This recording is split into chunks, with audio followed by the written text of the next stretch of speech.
विज्ञान में जो भी सीखो ट्रिक से सीखो, शानदार स्टाइल से सीखो।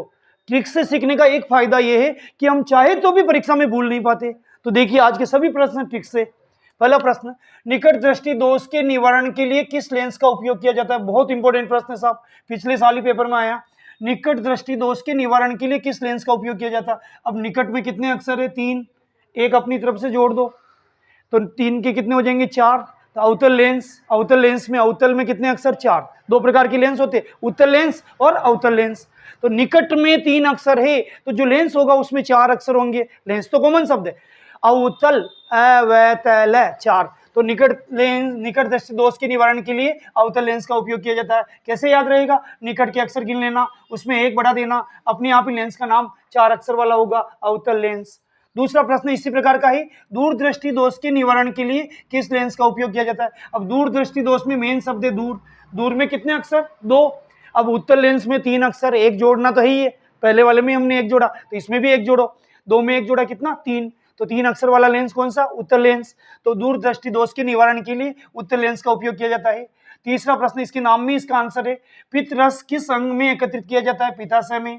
फिर से सुन लो, पित्त रस किस अंग में एकत्रित किया जाता है? पित्ताशय में। पित्त यहाँ से डिटो उतार दो, ये स इस स में बदल दो और रह को यह में बदल दो। पित्त रस पित्ताशय में।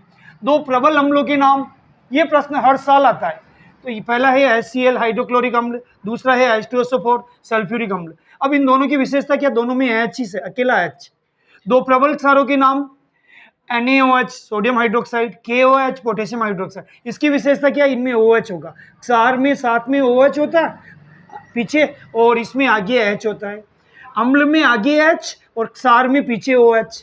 तो 2 प्रबल अम्लों के नाम HCl और H2SO4। 2 प्रबल क्षारों के नाम NaOH और KOH। नाम बोलना चाहो तो सोडियम हाइड्रोक्साइड, आप चाहो तो नाम लिखो, आप चाहो तो सूत्र लिखो। सूत्र लिखने से ज्यादा अच्छा रहता है, विज्ञान सूत्रों का खेल है। अगला प्रश्न, उदासीनीकरण अभिक्रिया किसे कहते हैं? उदाहरण दीजिए। तो ये उदासीनीकरण अभिक्रिया इन्हीं अम्लों से बनेगी। ये तो है अम्ल और ये है क्षार। अगर ये दोनों आपस में सेटिंग कर ले, दोनों आपस में क्रिया कर ले तो उदासीनीकरण अभिक्रिया हो जाएगी। तो देखिए अम्ल और क्षार, यहाँ मैं पेन लगा रहा हूँ, मतलब ये अम्ल और ये है क्षार। अम्ल और क्षार आपस में अभिक्रिया करके लवण और जल बनाते हैं। इस क्रिया को, इस रासायनिक अभिक्रिया को उदासीनीकरण अभिक्रिया कहते हैं। इसका उदाहरण भी पूछा है, तो यहाँ से तो ले लीजिए NaOH और अम्ल से ले लिया HCl। तो बताइए ये पड़ोसी पड़ोसी चुपके चुपके बैठे ही, पड़ोसी पड़ोसी भाई भाई बन गए। तो H और H H2 और ये O और Na की सेटिंग हो जाएगी Cl से। NaCl यहाँ से बन गया, H और H H2 और ये O, ये जल बन गया H2O और NaCl बन गया।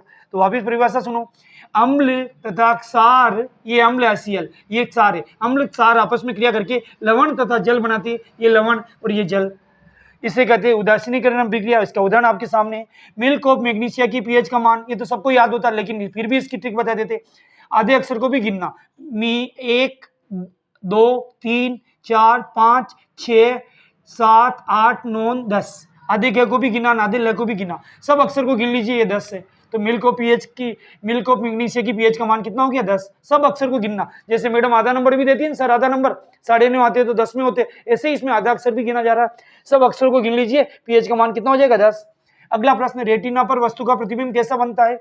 रेटिना पर वस्तु का प्रतिबिंब अगर आपको याद रखना है तो आप ऐसा करिए, बाल्टी में अपना चेहरा देखिए, वो चेहरा आपको उल्टा दिखेगा लेकिन वास्तविक दिखेगा। जैसे आप हट जाओगे बाल्टी के सामने से तो वो आपका चेहरा भी गायब हो जाएगा, यानी उल्टा बनता और वास्तविक बनता। रेटिना पर वस्तु का प्रतिबिंब कैसा बनता? उल्टा और वास्तविक। अगला प्रश्न है समझाने वाला, ध्यान से समझना। C4H9OH का IUPAC नाम। देखिए इसमें कार्बन के 4 परमाणु, कार्बन का 1 परमाणु मेथेन कहलाता है, 2 को एथेन कहते, 3 को प्रोपेन कहते और 4 को ब्यूटेन कहते। तो ये 4 परमाणु यानी ब्यूटेन, और पीछे OH लग रहा मतलब OL, ब्यूटेन प्लस OL संधि करो, ब्यूटेनोल। 4 कार्बन है तो ब्यूटेन, पीछे OH लग रहा मतलब ओल, ब्यूटेन प्लस OL क्या हो गया? ब्यूटेनोल। तो इसका IUPAC नाम ब्यूटेनोल हो गया। अंतिम प्रश्न इस वीडियो का, बहुत इंपॉर्टेंट प्रश्न है, सभी ट्रिक से बताए हैं। वीडियो को लाइक शेयर और हम मैथमेटिक्स भी पढ़ाते हैं, सब्सक्राइब जरूर करना। एल्केन श्रेणी का सामान्य सूत्र लिखो, CnH2n+2। CnH2n+2, एल्केन में +2 लगता है, एल्कीन में +2 हट जाता, एल्काइन में माइनस में बदल जाता। देखिए एल्केन श्रेणी का सामान्य सूत्र, तीनों में से एक श्रेणी का पूछेंगे, एल्केन का क्या होगा? CnH2n+2। एल्कीन का पूछे तो +2 हटा दो, एल्काइन में +2 को -2 में बदल दो, तीनों श्रेणी का आ जाएगा। वीडियो को लाइक करें, शेयर करें, सब्सक्राइब करें। बहुत बहुत धन्यवाद।